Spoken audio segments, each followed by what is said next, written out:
Welcome to Too Complicated for History. I am Isaac S. Loftus, and I am joined by my co-host, Dr. Lynn Price Robbins, and we come to you twice a month to bring you the history that has fallen through the cracks of your curriculum, the people who are researching it, and the way and sources they are finding out this information. And today, we have a very special guest. But before we start, I'd like to share a pretty well-known and actually misquoted quote about history. Lynn, are you ready for this? I am. Let's do it.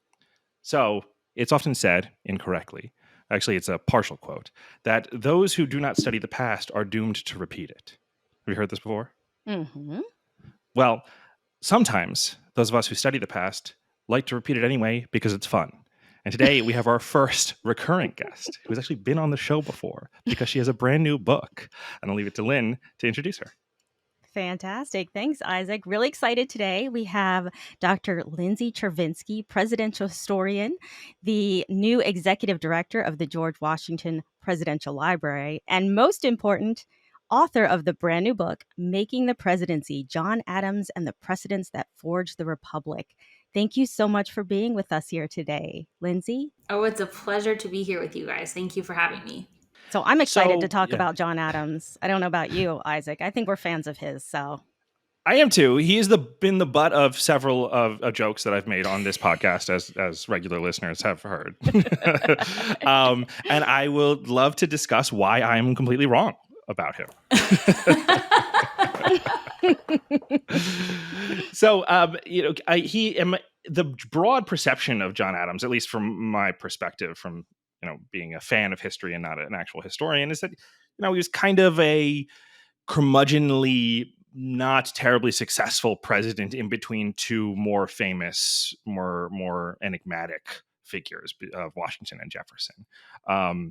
What made you want to dive into exploring that particular history, or how is that image of him incorrect? Yeah, it's a big question. I would say he was sometimes curmudgeonly, and that gives me a little bit of warmth in my heart for him because I have a soft spot for curmudgeons. But he wasn't just curmudgeonly. He also had a great deal of joy and a sense of humor and passion and occasionally joie de vivre. And so I'd always kind of felt like some of the captures of him, the way he had been portrayed, didn't seem to always line up with what I was reading. And so there was certainly that personal element that I wanted to address. But as I finished my first book, The Cabinet, I started thinking about, okay, well, what happens next? How do these things that Washington created, how do they survive to this day or evolve into something similar to what we see? And what was the process like? And as I started studying the process, I became convinced that the second was almost as important as the first, because I think for two reasons. One, if you only do something once, then it's an interesting oddity. If you do it multiple times, then it actually starts to become the precedent. And so that repetition was really quite essential for things like the peaceful transfer of power to start to become established in our political system. The second piece was a recognition that Washington's stature was so unparalleled, was so unique, and so frankly weird in our American story that no one else is going to have that type of prestige and that type of internal respect in a way that made him really unchallengeable for the most part. So how does the presidency work for everyone else? And it's obviously much messier for everyone else, but John Adams had sort of that unique experience, and that became really interesting to me. And then as I began to study his presidency, January 6th happened. And that really, for me, changed how I saw our institutions. It changed how I saw the peaceful transfer of power. I realized how much I had taken it for granted. And it made me ask new questions about John Adams' presidency that I don't think other historians had asked before because they had never lived through a contested transition. And so that, for me, was really the turning point. This episode of Too Complicated for History is brought to you by our supporters over on Patreon. If you'd like to support the show and join the conversation, our membership is completely free. And that gives you access to our Discord, which is a place for like-minded history fans and even some of the historians that we've interviewed to just chat, hang out, and ask interesting questions. Our paid tiers give you access to exclusive content, live streams, and even signed book giveaways. Check it out today at patreon.com/primarysourcemedia. That's patreon.com/primarysourcemedia. Pat should put it in a graphic right about here. Now let's get back to the show. So I think that's fantastic. The fact that you're writing a book and then you literally have something happen that's so perfectly relevant to your book. It's just one of those things that I think will help everyone who reads it. And before we start talking about Adams' presidency, is there anything we need to know about Adams, maybe from his early life or coming up to when we get to your book, that will help us understand, maybe as we talk about him, continue throughout this podcast, just something about his background? Because I know a lot of us probably don't know much about his early life up until he becomes famous, quote unquote, second president. Yeah, there are several things that I think really inform his presidency and inform his general outlook. So the first was he was what we might think of as like a New England elite. He came from a very old family. He had gone to Harvard, but he was not what we would think of in terms of money aristocracy. He had to work really hard for his living. He always worked for his living. He was never super wealthy. And so that put him in a very different lived experience than someone like Jefferson, who was born with a silver spoon. And even to a later extent, Washington, who, while he was not super wealthy earlier in his life, once he married Martha, was extraordinarily wealthy. So they just had a very different lived experience. The second piece was he had this sort of righteous obstinacy that I think first showed itself, especially in the Boston Massacre, when he was willing to be unpopular if he felt he was doing what was right. And that was a trait that comes up again and again and is really quite central to his administration. The third piece is his marriage to Abigail. His marriage to Abigail was by far his best choice his entire life. It was the smartest decision he ever made. She was totally brilliant. She was an amazing advisor. And their love story is really quite epic and amazing. And then the last piece was he had perhaps more diplomatic experience than anyone else in the United States.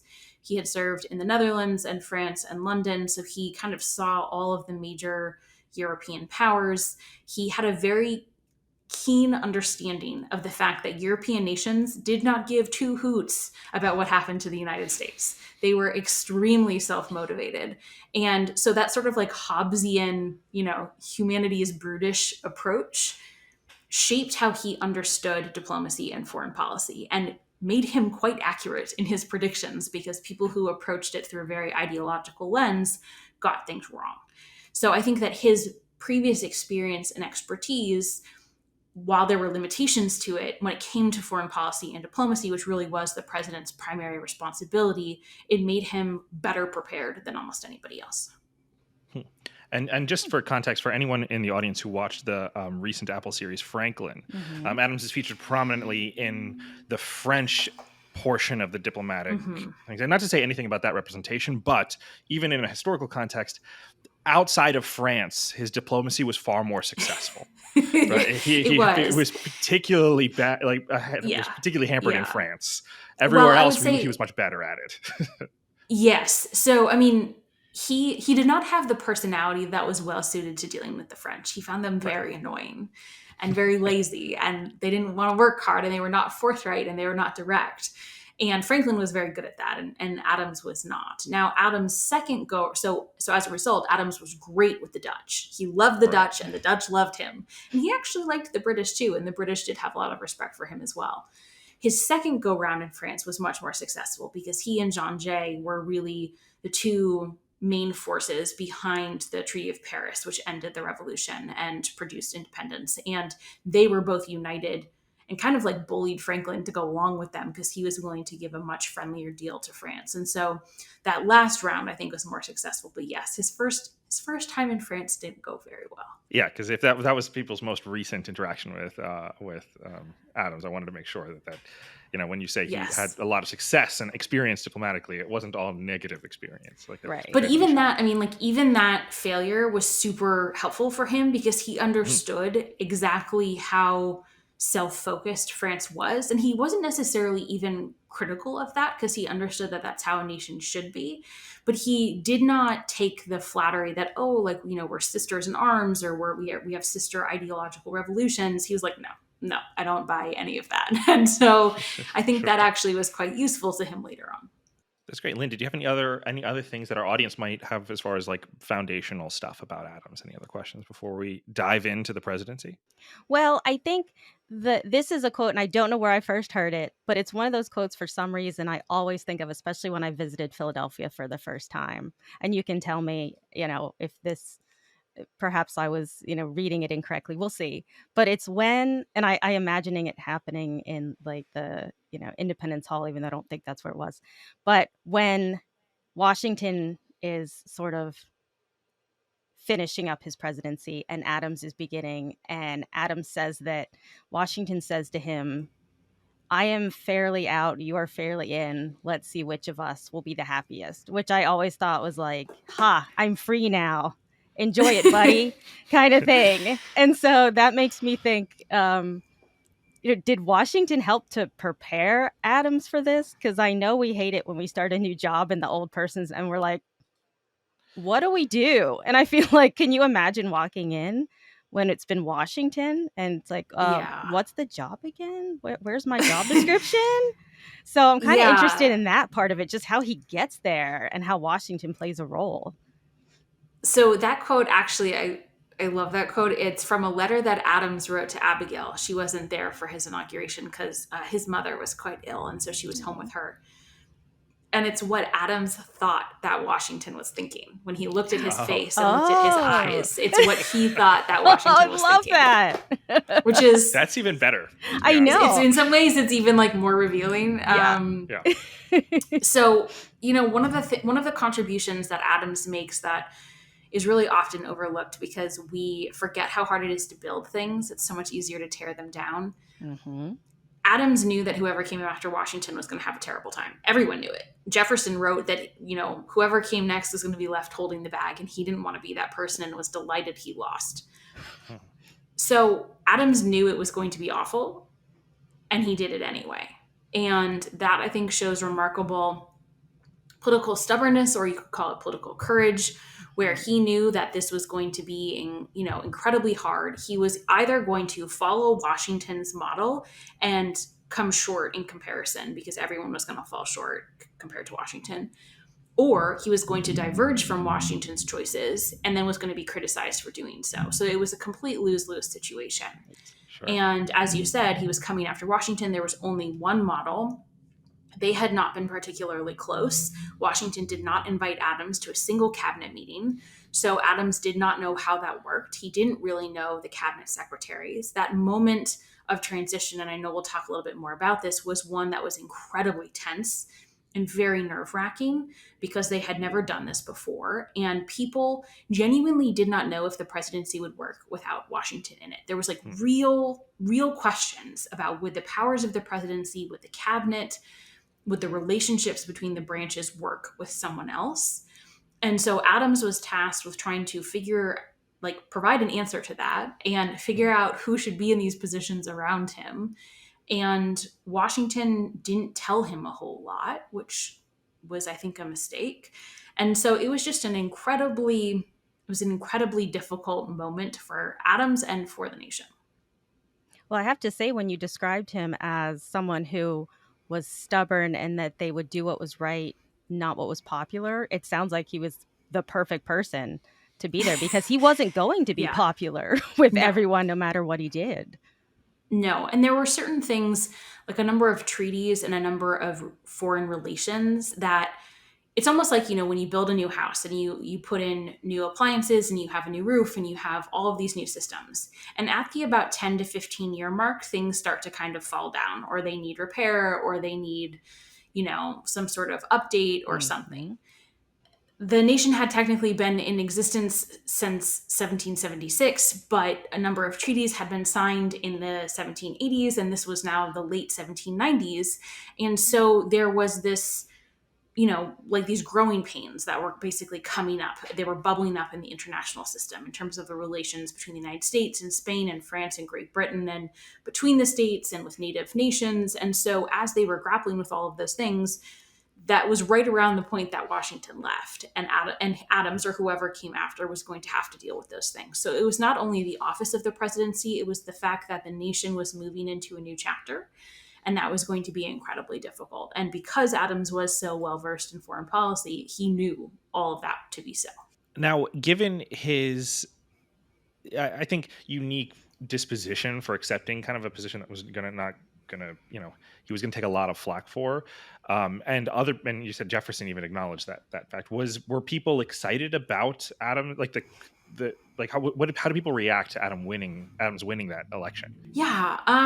So I don't know that there was a whole lot of excitement about him per se, although to be sure, New Englanders were excited that there was a native son in office, and the Federalists were glad that the Federalist candidate had won. At this point, I know we've talked about this, but there were the two early parties. There was the Democratic Republicans, or the Jeffersonian Republicans. They called themselves Republicans, but should not be confused with the party of Lincoln or the Republican Party today. And then the Federalists. And these were not real political parties like we think of today. They were sort of baby, nascent factions with some editorial apparatus and committees and things like that. So the Federalists were happy that Adams had won, and New Englanders were happy. So even when Adams was the candidate, he wasn't necessarily the ideological driver that Hamilton or Jefferson or later candidates would become. He just didn't inspire that same sort of ideological fervor, which I actually think made him a better president, because you don't really want a president to be super ideologically driven, I think, in that way. So people were happy about it, but they weren't, ecstatic. What they were ecstatic about is the recognition that they had just done a federal election that had been a competitive one, and it had gone okay. There hadn't been violence. And then when the transition happened, they were overjoyed, and they spoke about the moment with such reverence and such pride that they had accomplished this thing, and talked about it being the most historic moment in human history, which maybe is a little bit of a stretch, but they understood how rare it was to have a peaceful transfer of power, even within sort of the same nominal party. And so they had just incredible pride in themselves, in their democratic processes, and in their institutions. So I'm going to go ahead and throw Jefferson under the bus for a minute, since Isaac always likes to always go happy to Adams. do so. Jefferson takes some flack too. It's true. We do. We're not gentle on him. He always likes to call his election as like the second American Revolution, because it's a change in, quote unquote parties. But would you argue that, and I'm not saying it's not, revolution, using that word as not as, the American Revolution, but let's be honest, that's what Jefferson used. But would you say that Adams' election was just as important as Jefferson's in 1800? Or do you see what Jefferson is saying with his being so important, the nonviolence to change parties? Yeah, it's a good question. So, I should say that, and people sometimes get very shocked when I say this. Actually, I was doing a live event and I said this, and someone actually audibly gasped in the audience, which really made me laugh. Jefferson was a brilliant propagandist. He was probably one of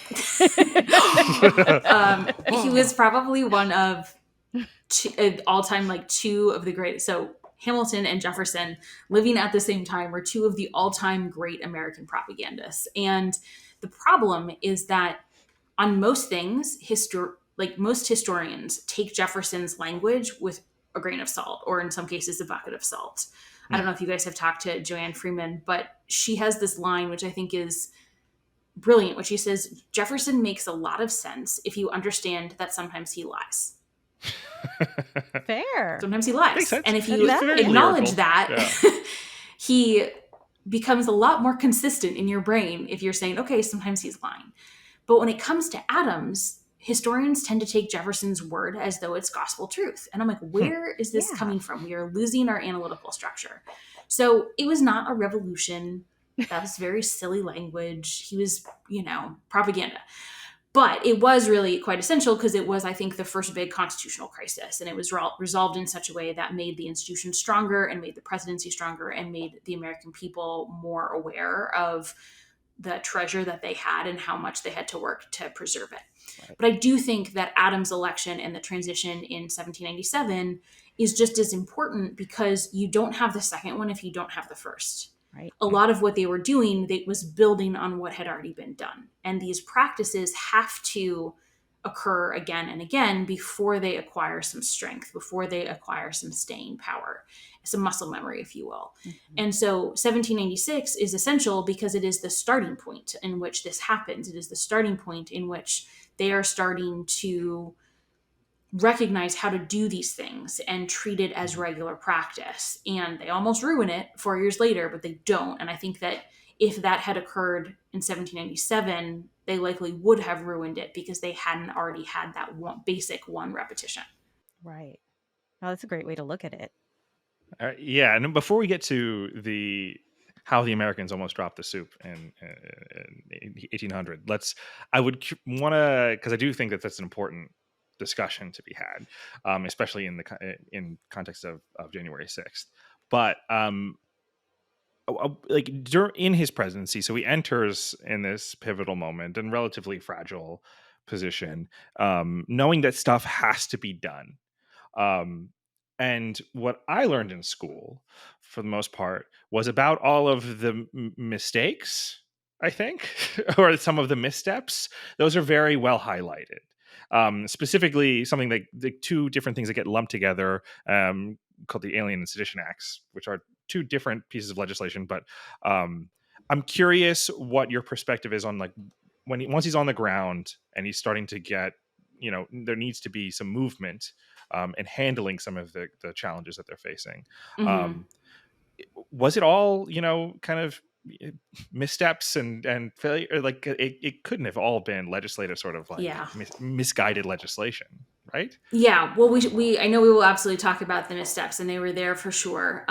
But I think that Adams did really, I would say, three big things for the presidency. And the problem with so many of Adams' contributions is that they're not splashy.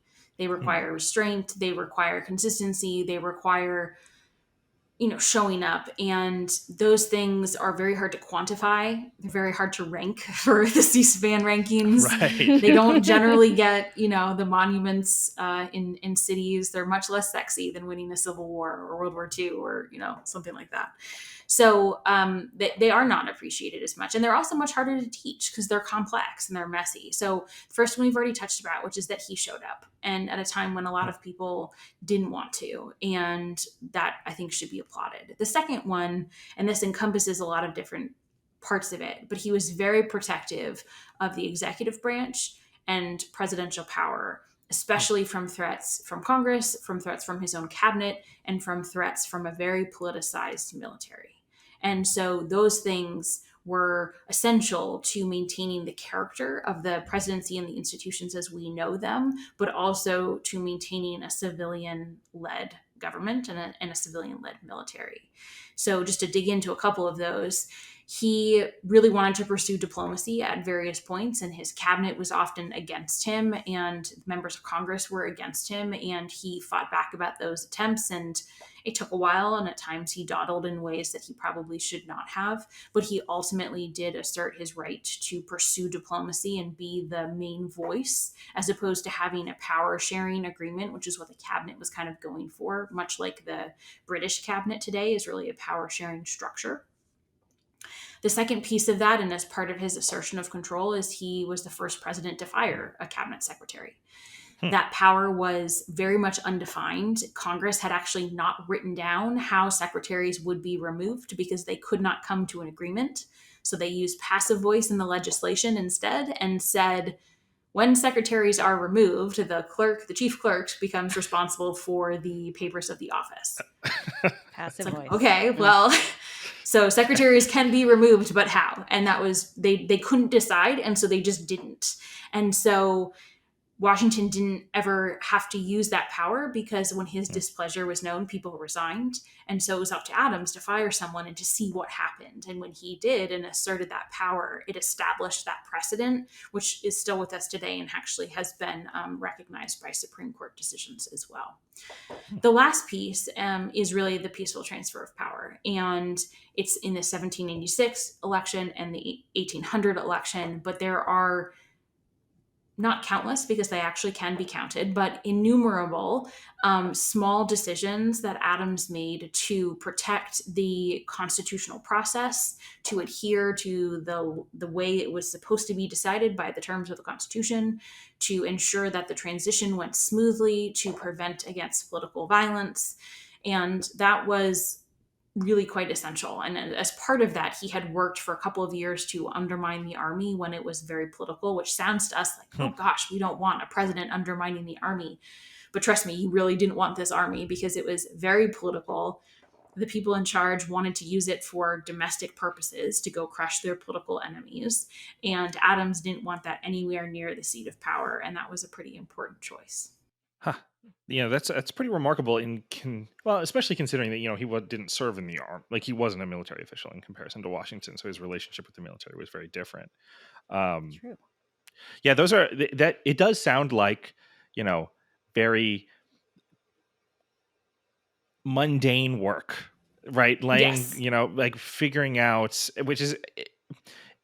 It's definitely impactful, and we'll get to especially the ensuring the peaceful transfer of power. But I'm thinking of a modern comparison that whoever actually gets through the ability to audit the DoD in a functional way is going to transform the country for a century. Yeah. But no one will ever care. It's not like gonna be they'll on the never news. write about the spreadsheets in the history books. Yeah, it's right? not going to But be on the it'll nightly news as the top story. correct. Yeah. Yeah. I mean, I think one of the best comparisons actually is George H.W. Bush, Mhm. one-term president.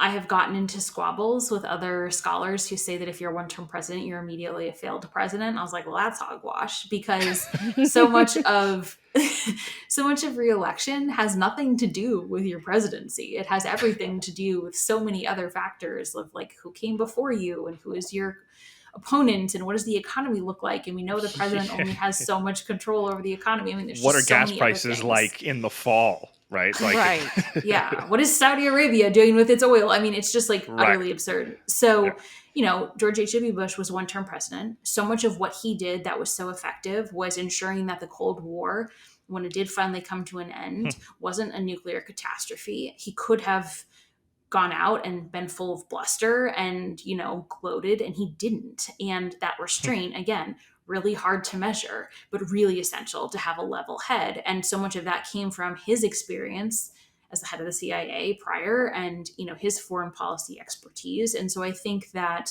that's probably the closest parallel I see in relatively modern history. Mhm. But again, he wasn't, those contributions I think are very underrated. Yeah. So would you describe Adams more as a moderate? I mean, I know we had radical on both sides, the Jeffersonian Republicans, the Federalists. I know he was a Federalist technically, but he wasn't sort of a radical Federalist. He was more of a moderate. And so I'm wondering, was he a moderate? And could you tell as you were studying what he saw as sort of he had a vision of the government and the nation? Do you feel like he went in knowing what he knew what was right, but what he wanted the nation to become? Yeah, he was definitely more moderate on a lot of things. He would probably call it more independent. Like he did not see himself as a party man. Right. And frankly, others didn't either. I mean, it was one of Hamilton's big objections that he was not enough of a party man and was too independent and couldn't be controlled, which like we see that today. We're like, great, sign me up. That sounds fantastic. And a lot of people at the time did too. Like they recognized that, you don't want someone who's beholden first and foremost to a political faction because that's not what the president is supposed to do. So he was definitely did not adhere to a party line, and certainly not to the extreme party line that the Arch Federalists, which was the most extreme wing of the Federalist Party, pursued. He, as a good, proper son of New England, he adored the Navy. He thought it was the most important thing that the nation needed to do for a lot of reasons. He had been begging for a Navy for ages, so when Congress finally created one, he was delighted. He felt like the Americans, he was not isolationist. He believed in the importance of trade and engagement with both ideas and participation on the world stage. He did not, however, want to get into stupid wars that he felt like had no benefit to the United States. Right.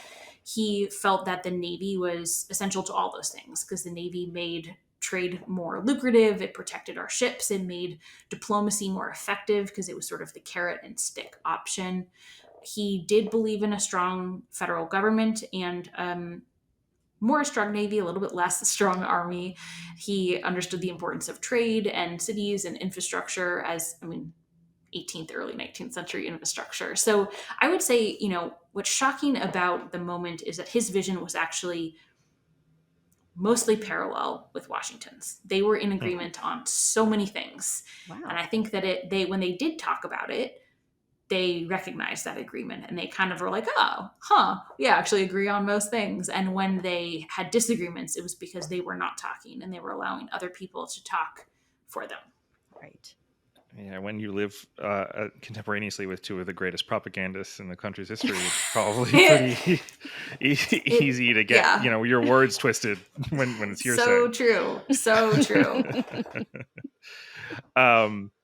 Okay, that's really interesting. So like as far as, I mean, it definitely helped probably as far as continuity between the two administrations, as far as like a shared vision for where the country should be going as you transition from the Washington to the Adams presidency. But then, so all of those things he established were sort of under this, like, or at least less visible or less visible to history.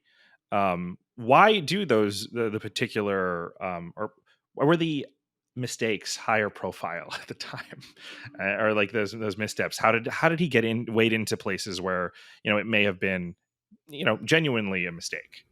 Yeah, well, I think there were a couple of factors at play. So one, the president at the time was really not the main driver of the domestic agenda, like he and hopefully someday she is today.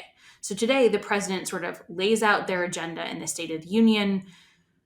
Either their party that's in power tries to implement it, or the party that has the majority tries to have a counter agenda. Sure. But it's really visualized and articulated from whoever the leading politicians are. And in this case, it's usually from the White House.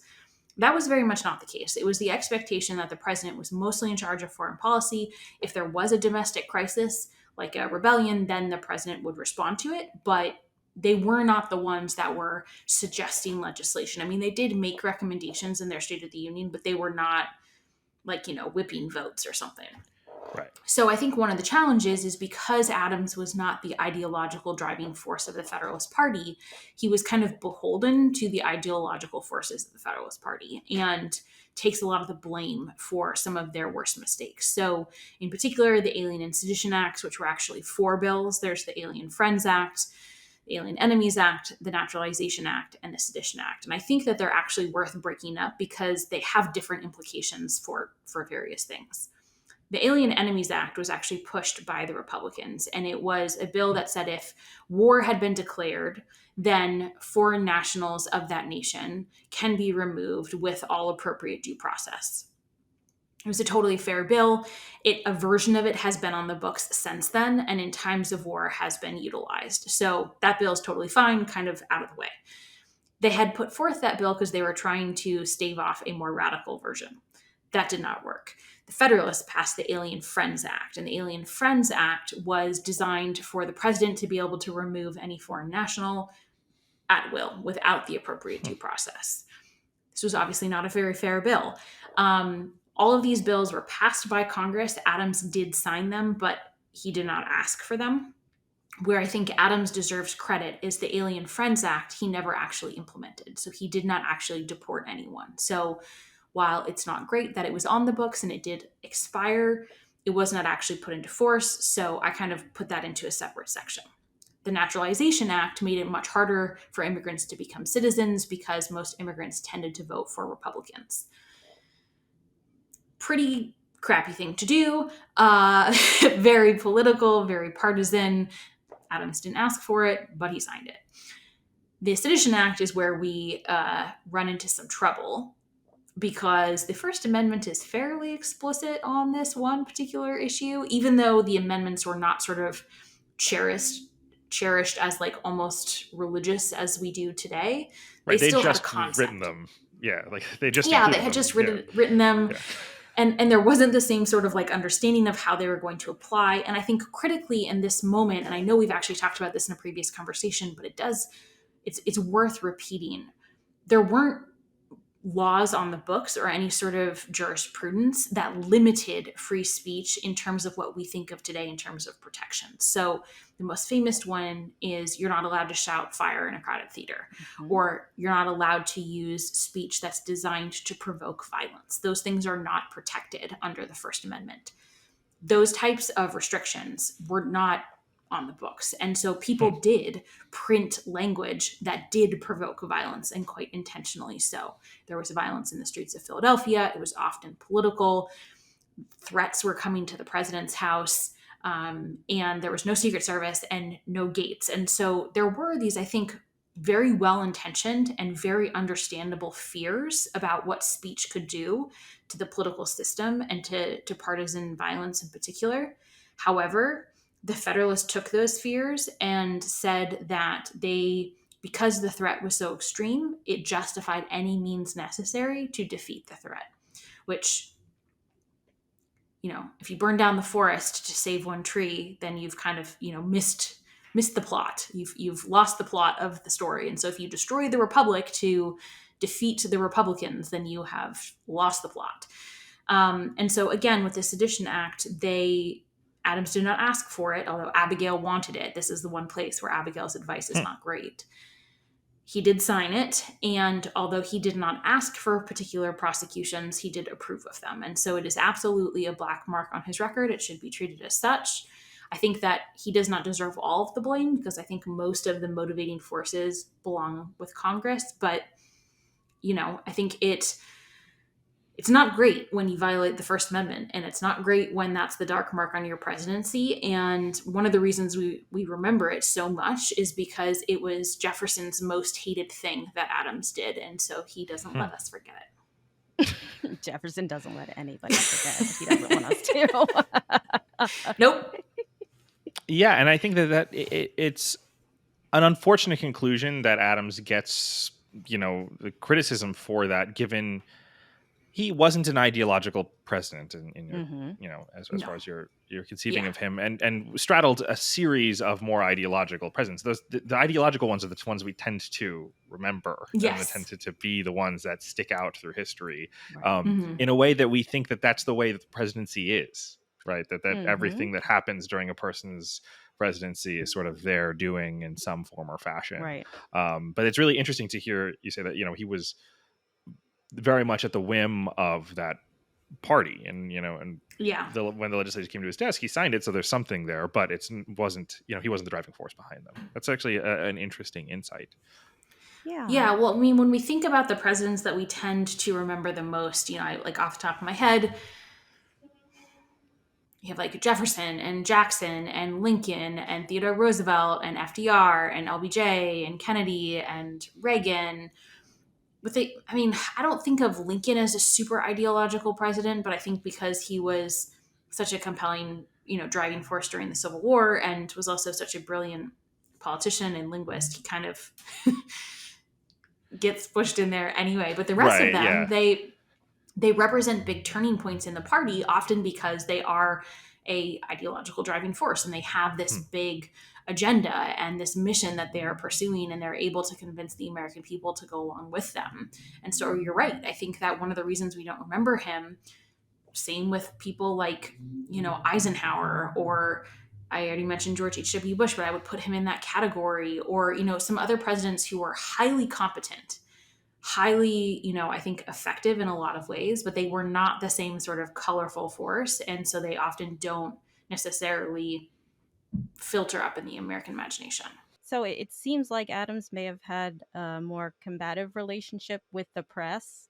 And I'm just wondering how the press, compared to today, everybody today seems to be on the, oh, fake news, or don't believe this, or we hate the press. Maybe we should have another sedition. You know what I mean? Was it like that back then, where, people, I know newspapers tended to say, hey, we're for so-and-so. But I'm just interested in the relationship he had with the press, kind of thinking about what's going on in the last 10 years here, in this time period.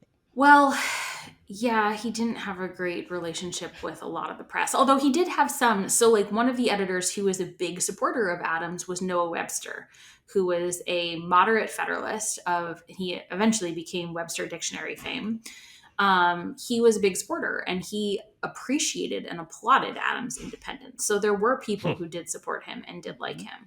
I think the difference between our newspaper system today is that back then everyone understood that presses were partisan. Like there were some that everyone understood, tried to stay out of it. So David Claypool, for example, he had a lot of the government contracts, and so he printed a lot of the copies of the Constitution and the legislation, and he printed Washington's farewell address. And everyone understood that he kind of tried to stay out of the politics. But for the most part, there were Federalist editors and there were Republican editors. And everyone knew which one was which. And it doesn't mean that people were not like seeking out their partisan press, but they had a very clear sense of the motivation. Mm-hmm. Today, I think the problem is not one necessarily of partisan press, it's of media literacy. Because it's okay if you have partisan presses, if you know what you're reading. The problem is when you think that everyone is operating under the Walter Cronkite model of news, which is treating journalism as a higher calling and an ethos and sort of like a higher truth that you're trying to pursue. And there are still people who operate that way, but we are in a very different ecosystem than we were in the 1960s when there were 3 channels and everyone kind of had a shared set of facts.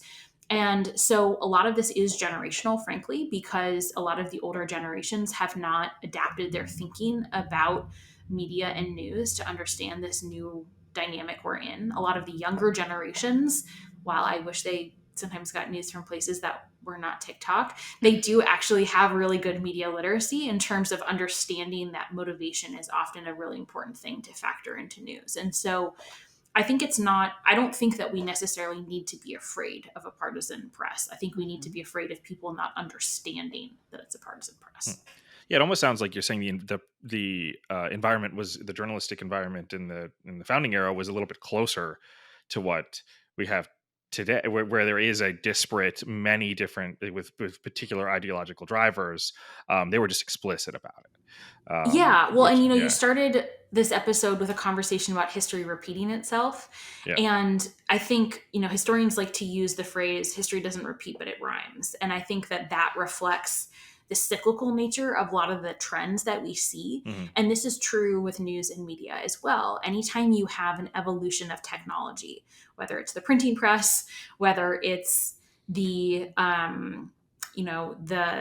what's the word I'm looking for? Telegraph. Thank you. Whether it's radio, whether it's television, when you introduce new things, you have a fracturing like we've seen with the internet and social media. Mm-hmm. And when you have that type of fracturing, you're going to have partisan actors like we have seen with the internet and social media. And there is a period after that where everyone freaks out and it's like, oh my gosh, this is going to be the end of the world. And a lot of time it is generational. There was a great podcast. I can't remember what the name of it is, but it looked at all of the things that people felt like were going to kill everybody. And they included things like, the carriage, because the carriage made it easier to get from like point A to point B, right, and like do illicit things or something. I don't know. I mean, the reason... Anyway, the point is that one of my favorite historical anecdotes like that is Emerson writing in Walden Pond. He's like, you're talking about trains, and he's like, everyone's living so fast these days, everyone's got to go 30 miles an hour. People need to slow down. It's a matter of context. Right. It is. And so I think that, with news and with media, we're in one of those moments where everyone is freaking out because there are all of these new things, but then we adapt and we figure it out. And it's not to say that there aren't elements of social media or the internet that are new and therefore sort of scary in a new way, but we'll figure it out. We're fine. We'll figure it out. I like that. I want to make sure that we have, because we're coming up on 45 minutes now, and I want to make sure we get to the second election, the contested election, that ends up being a little bit more impactful, or at least more significant in the context of this conversation.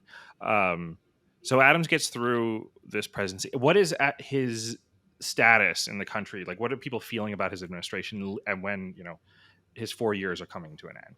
So I think there were a lot of mixed feelings. There were a lot of people were increasingly supportive of his decision to pursue diplomacy again with France and to send another peace commission. Most people didn't want war. They didn't want anything to do with war. And so anything that sought that out in a fairly honorable way, they were going to be on board with. And so most people were supportive of that. But as the election was looming, they hadn't received word yet about the status of that diplomatic mission. And so there was a question about, was it going to work? Was diplomacy going to be secured? Or was France going to do something insulting again? And was there actually going to be war? And so that uncertainty was causing some problems. He himself had clearly separated somewhat from the Arch Federalists, but the overall Federalist system, which I describe as the expanded army, the taxes required to pay for the army, and the Alien and Sedition Acts, were quite unpopular as a system. A lot of times, past generations of scholarship have described the Alien and Sedition Acts as the thing that led to the Federalist downfall, but that was really not how Americans saw it at the time. They saw the Alien and Sedition Acts as one piece of this overall picture, because the Federalists wanted a strong standing army, which, keep in mind, most of the people in the 1790s who were of voting age had lived through the Revolution, and they understood the danger of a standing army. So they distrusted that. They believed the Federalists wanted to use the standing army for political purposes in a domestic way. The taxes, Americans have always hated taxes. They always hate direct taxes, particularly, which means when a tax collector has to go to your house to measure it, to assess how much you owe. It's very unpopular, and that was exactly the tax that was required. And they believed that the Sedition Act was designed to then crush resistance to those measures. And so those overall things had made the Federalists very unpopular. But so on one hand, they did kind of color Adams, but they also, people understood that he was not really a piece of that, especially after Hamilton put out his second famous pamphlet. His first was, of course, about the Reynolds affair. The second was basically criticizing John Adams, saying he was not fit to be in office, and it demonstrated how much disagreement there was within the Federalist ranks.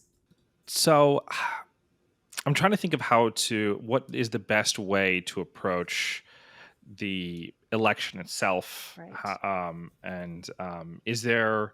How do you describe this in the book? Actually, this is like when the actual the nuts and bolts of going through that election and campaigning, which was a completely different thing than what we would think of today. So you're right. Elections were totally different. There was still a cultural expectation that the candidates themselves would not campaign because it was considered to be inappropriate, and so their supporters campaigned on their behalf. Now, Adams and Jefferson were a little bit more engaged in 1800 than they were in 1796. Jefferson put out an official letter of basically principles, which made it clear where he stood and was a little bit more willing to be seen with people who were politicking. Adams gave speeches on his way to and from Washington, D.C. that were not overtly campaign speeches, but were clearly designed to sort of bolster support for his administration. But for the most part, they stayed out of it. And their supporters and their, advisors, and I would say that Jefferson was much more closely in touch with his advisors about what they were doing than Adams was, had newspapers and editors who were writing on their behalf, who were trying to gin up support. The Republicans were, I think, a step ahead in terms of their organization, because the election, it's hard to even kind of describe. So few people were actually able to vote that they could really do measures that tried to touch every single voter in a door-to-door way that would be unfathomable today. So, for example, in Pennsylvania, I think there were only 12,000 people eligible to vote in Pennsylvania. Oh, that's crazy. Insane. That's a crazy. So they had this law that said that when you were writing out all of your presidential electors for the state, that ballot had to be handwritten, but the writing didn't have to match the signature. So what they basically did was they wrote out 20,000 copies of this ballot, and then people could just write their name and drop it in the box. And so, which was all legal. It was perfectly legal. It was a little bit, sketchy, but perfectly legal. And so the Republican Party was much more organized in this fashion. And so they did this in a number of states, and they really tried to have sort of a committee arrangement where they were communicating between counties and then across state lines. The Federalists were much more disorganized because they had this internal split between the Arch Federalists and between the Adams supporters. And so they tried to kind of do some of these things, but not nearly as well, and they really paid for it. The election was also made more complicated by the fact that, and this is still true today, every state gets to decide how its electors are chosen. So the electors go to the Electoral College, they actually cast the votes. Today, most states have some sort of a law on the books that basically say whoever the popular vote in the state goes for, the electors will then cast all of their votes for that person. At the time, some states had direct elections for electors. So voters, let's say in Pennsylvania, the 12,000 voters would go and cast votes for the specific electors who would represent the state in the Electoral College. Other states had arrangements like the state legislature got to decide how those electors would be chosen. So when you voted for your state legislators, that vote was really essential because you were determining which party got to choose the electors. So the presidential election was actually like 3 elections staggered on top of each other. There was the state legislature, there were some of the direct electors, then there was the presidential election. I mean, it was very messy and very complicated, and basically took like 2 months because the states could set their election day. So it was from the start of October up to December 3rd was the last day that states could cast their votes in the Electoral College. And if that sounds confusing, they also thought it was confusing, and it was very hard for them to follow. And keep in mind, they were following it with paper and quill. And so they were, I mean, just like the rumors that were flying about what happened, it was about as messy as you can imagine. Gosh. I can see how it could lead to an environment with a lot of, animosity. Yes. Yes.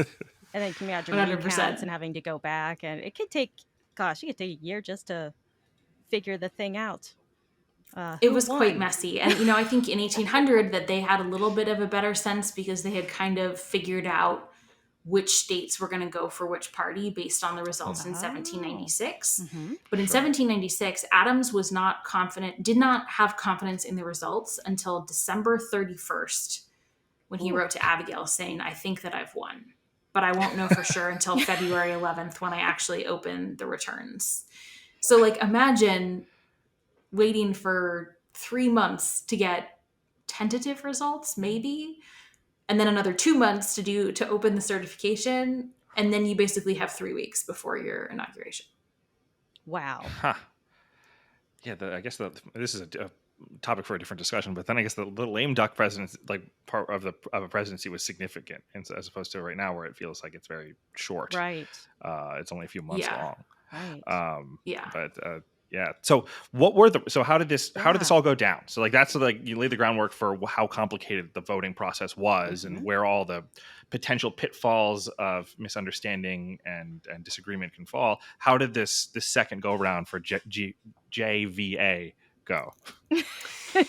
So it was initially much smoother because there were, they were basically down to a handful of swing states, some of which are still swing states today, like Pennsylvania was one of the big turning points. Maryland was another one that they weren't sure about. And then South Carolina was one of the others. And it was very contested because, again, each state gets to decide. And to make a very long story short, in Pennsylvania, the Federalists controlled the upper house and the Republicans controlled the lower house of the state legislature. And the Federalists refused to compromise on how the electors would be apportioned. And so there was a question until early December about whether or not Pennsylvania would actually cast any electoral college votes. And it was made complicated by the fact that because they didn't have immediate communication, neither Pennsylvania nor South Carolina knew what the other was doing. So by the time Pennsylvania finally came to a compromise, which basically decided that they would give 8 electoral votes to Jefferson and 7 to Adams, it was a day before basically South Carolina cast its vote. So everyone was kind of operating in the dark here. Right. Sure. Ultimately, it came down to South Carolina. Jefferson and Adams basically went into South Carolina tied. And a lot of the South Carolina electors actually wanted to split their votes between Jefferson, who was a Republican, and Charles Cotesworth Pinckney, who was the second Federalist candidate, the vice presidential candidate nominally. And he was a South Carolinian. So they wanted the hometown candidate and they wanted the Republican. And Charles Cotesworth Pinckney was a man of deep personal honor. And he felt that after Hamilton's pamphlet, he could not accept votes if they weren't votes for him and Adams, because it would appear too political and conniving on his part. And so he refused that sort of joint ticket. So as a result, all of the votes from South Carolina went to Aaron Burr, who was the number 2 on the Republican ticket, and Jefferson. And they were like, great, this is solved. The Republicans have won.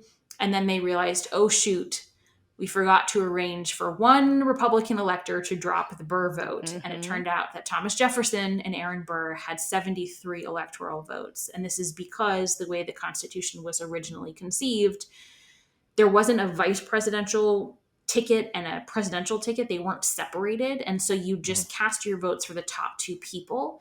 And while the Republicans had all intended for Burr to be the vice presidential person, that wasn't written down anywhere, and that wasn't reflected in the votes. And so they had this tie, which meant that the election went to the House of Representatives by the terms of the Constitution, where each state got one vote. And you needed 9 states or 9 votes to win. And once they sort of did the math in their heads, they realized that Jefferson had 8 states and Burr had 6 states, and 2 states were going to be split internally within their representatives. So they basically realized that by mid-December.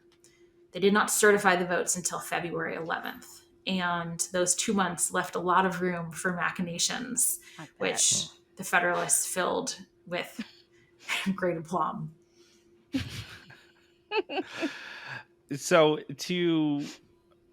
given the machinations that happened during that time, when I want to, because you don't talk about it in the book directly, but your experience writing the book being colored by January 6th, how did thinking about that time in American history and then watching something play out on television,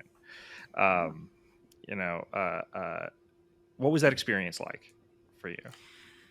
Well, so much of my study of American history actually comes from like a deep place of patriotism. Like, I love this nation and I love our institutions and I respect them. Doesn't mean I think they're perfect. Doesn't mean that I think that they are, granted from high above atop the thing. But I love them and I care about them and I want them to survive and to thrive and to prosper. And I believe that improving upon what we have is better than tearing it down, because tearing it down is really easy and building things up from scratch is really, really hard. And so I think that's really informed a lot of my work and my approach to history in general. And so to see an attack on our institutions, to see an attack on our buildings of democracy, on our practices, it's never happened before like that. I mean, even in the Civil War, people say, oh, well, the Civil War. It's like, yes, but they recognized the results and they left because they didn't like them. Like, they didn't actually reject the results. And so to see something so unprecedented, which I knew was always theoretically possible, but I will admit, despite, having all the evidence and the training that should have embedded in me otherwise, I did kind of succumb to the well, that can't happen here type of concept. And so I really did take it for granted that there would be a peaceful transfer of power. I mean, I listened to the planning and sort of the war games that thought about what would happen if the president didn't leave and what were some of the options. And I did think that some of those things were possible. What I didn't think was possible was a mob storming the halls of the Capitol. I just never in a million years thought that if, the Confederate flag didn't make it into the halls of the Capitol in the Civil War, I didn't think it was going to make it into the halls of the Capitol in 2021. And so seeing that was such a painful reminder that these things are so fragile and they're so precious. And the only way that they stand up and they continue to survive is if enough citizens are aware of that and try and uphold that and are willing to set aside sometimes their own personal interests or goals or ambitions for the greater good. And, it's, to put it another way, in a democracy, you don't always win. Sometimes you lose. And you don't get to love the country and celebrate the country just when you win. That's not how it works. And so when I was looking at John Adams, when I was looking at this transition, John Adams lost and he went home. He wasn't thrilled about losing. He didn't like the idea of losing. Who really wants to lose? I don't like losing. But he went home and he didn't really make a fuss about it, and he just did it. And before doing it, he did everything in his power to make sure that Jefferson had all the information he needed to come in a good place. And that is a radical revolutionary act, especially given he was in power in the age of Napoleon. So the context of that act is so essential. And so I came away with so much more gratitude than I was expecting to, I think because I saw what happens when someone doesn't do that. Wow. It just really shows how important it is to know our history. I mean, we're always trying to push that. Obviously, that's what our show is about. But how it may not seem relevant, and one day there it is, right in front of perfectly you. relevant to what is happening. Yeah. Yeah, I would be okay living in a boring time. I really yeah. would. It'd be No great if I complaints, could right? just if I could just write about history and not live in a historic time, that would be okay with me. But if we're gonna live in a, you know, unprecedented history breaking moment, then it's pretty important to know where we come from. Absolutely. Yeah, and I'm just struck a little bit by the image of you that you painted of Adams returning to Massachusetts to, you know, a relatively unassuming farm, um, and you know, sometimes the people that do the most remarkable things, they don't look the way you think. They don't act the way you think. Mm-hmm. They aren't. You can't put them up on a pedestal and make a statue out of them in the way you may be able to do with other folks. But they're just doing making the hard decisions and doing the hard thing.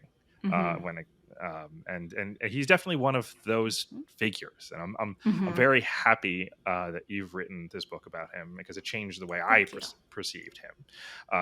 Thank you. Given the limitations of my exposure to him was what we talked about in this episode was like a high school AP US standard curriculum, which, you know, had none of the nuance and understanding or the importance of how his administration and him in particular.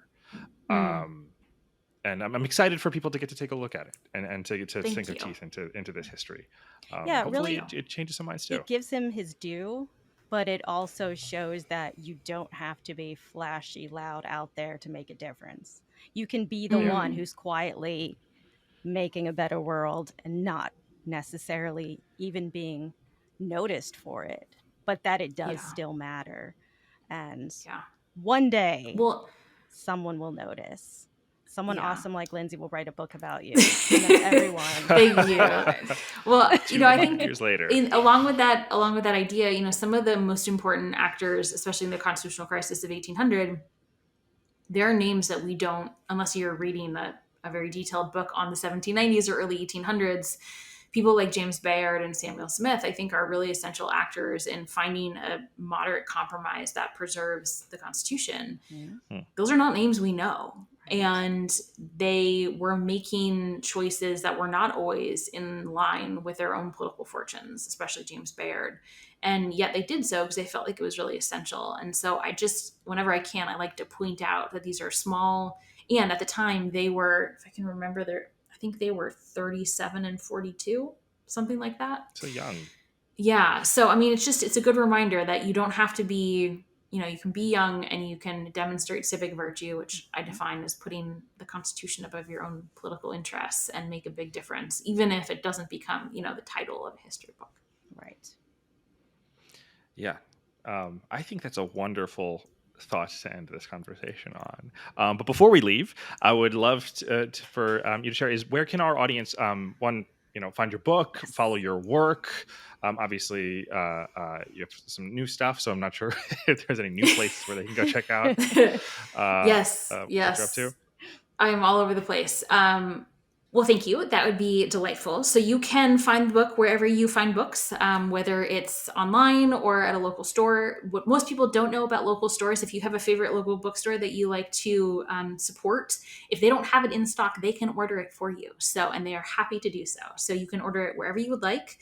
And I have a book tour schedule that is available on my website. You can Google my name, Lindsay Chervinsky. Even if you butcher it, I'm the only one. So you will find me. Google will find me. My website also has, you know, links to everything else, including my newsletter, which comes out once a month. It's called Imperfect Union. It's imperfectunion.substack.com. And it usually has a history essay at the beginning, something, you know, either explaining a historic origin of something that's happening in the moment, or a source that I found that I think is really cool and doesn't fit in a book, but I want to share anyway, or, you know, something like that, as well as all of the podcasts I've done, like this one, op-eds, upcoming events, media, et cetera, et cetera, et cetera. And I am on all the social medias until I figure out which one's going to win, and then I will narrow it down. We'll make sure that there are links to all of those things in the show Absolutely. notes. Sounds good. And as always, this conversation is supported by our patrons over on Patreon. So if you want to hear more combos with historians like Dr. Chervinsky, please check out patreon.com/primary source media, and make sure you subscribe to this podcast both on audio version and over on our YouTube channel, where you can see all of our beautiful faces and the paintings in Lindsay's hotel room. Yes. Fine. Go out and buy Lindsay's book. Pre-order it. Yes. Yeah. Go buy it. It's well worth it. We have been chatting about this project that Lynn's been working on for a while. Yeah. And I'm very, very excited for it to be now in the hands of the public. And so, Me too. Thank you so much for joining us. Yeah, thank you, Lindsay. Well, thank you so much for having me. It was a delight to actually talk about this in pod format with you all.